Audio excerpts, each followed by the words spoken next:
स्वामी विवेकानंद के जीवन की कहानियाँ। स्वामी विवेकानंद का लंदन में सभा। 15 अप्रैल 1896 को स्वामी जी अमेरिका से पुनः इंग्लैंड जा पहुँचे। स्वामी जी वहाँ नियमित रूप से शिक्षादान और प्रश्नोत्तर कक्षाओं का संचालन करने लगे। उन दिनों भारत इंग्लैंड के सत्तारूढ़ दल के अधीन था।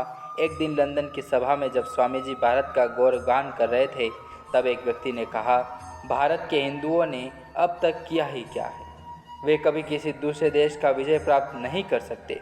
इस पर स्वामी जी ने बिना विचलित हुए उत्तर दिया, ऐसा मत कहिए श्रीमान, उन्होंने बेवजह कभी किसी दूसरे देश को कष्ट देने के लिए आक्रमण नहीं किया और न ही उन्हें किसी विजय का पताका लहराना उचित लगता है। यही उनका गौरव है। भारतवासी कभी किसी चीज़ को ललचाई नज़रों से नहीं देखते और कोई चोर डाकू नहीं है जो लूट मार करके दूसरों की चीज़ें अपनी बनाए और बेकार में किसी का खून बहाए।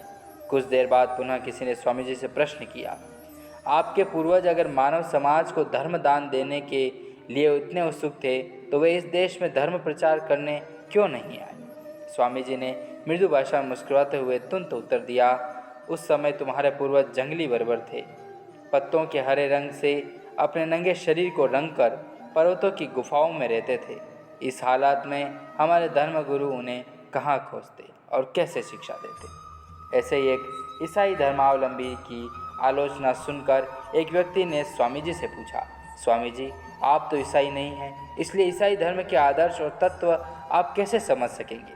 स्वामी जी ने तत्परता से जवाब दिया, तुम्हारे प्रभु ईसा पूर्व देश की ही सर्वस्व त्यागी सन्यासी थे।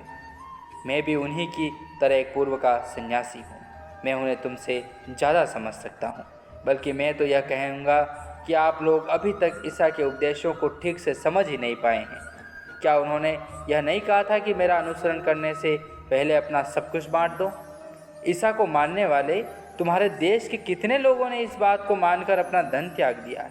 धनी व्यक्ति के स्वर्ग में प्रवेश करने की अपेक्षा ऊँट की सुई के छेद से निकलना ज़्यादा आसान है। अपने प्रश्नों के सटीक जवाब सुनकर पूछने वाले व्यक्ति अपना छोटा सा मुंह लेकर रह गए।